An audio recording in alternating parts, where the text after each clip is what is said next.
Well, the EDSA decongestion was really under the term of President Duterte. That was one of his goals. You know, EDSA has become a symbol of our historical problems with especially traffic. So that's one thing we wanted to solve. From the first day, we really wanted to have at least a plan because we knew it would take years to implement. Hindi naman kaagad-agad.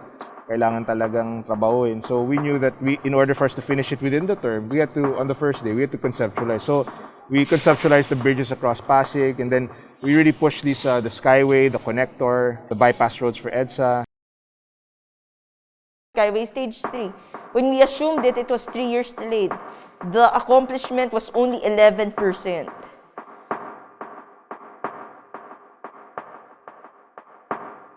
I've always been very vocal about building new roads is not the answer to fix traffic. It's the same logic as buying a bigger belt to solve your weight problem. It's not going to do it. You're just going to add more cars to the road and you're going to have a bigger problem.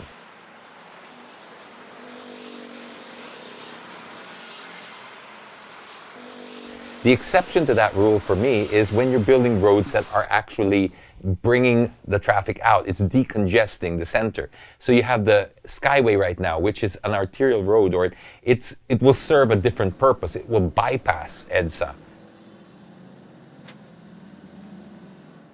Yung mga ganitong project, yung makaka-decongest sa EDSA, makakadagdag sa ekonomiya natin. Hindi lang sa economy, pati sa buhay ng ating mga kababayan dahil makakauwi na maaga. Ayaw naman namin na forever na lang, 3 hours ang biyahe papunta sa trabaho. So we really need to do something about it. End of 2020, you have Skyway Stage 3, which will connect Makati to Quezon City. So kung dati yung travel time mo would be 2 hours to traverse Makati to Quezon City, when this project is completed, 15-20 minutes. NLEX to SLEX will be reduced from 2.5 hours to only 30 minutes. It links north to south. So this way, an opportunity for somebody like me who lives in the south can actually now work in Bulacan or Quezon City. It's not unheard of now. But to think about doing that before was kind of crazy. Working in Alabang and living in Quezon City or the other way around. But now it's doable. You could do that in 15-20 minutes.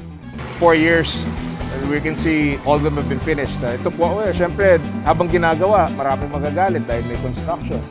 Pero ngayon, nakikita naman natin yung result, plano. So I'm quite happy about that.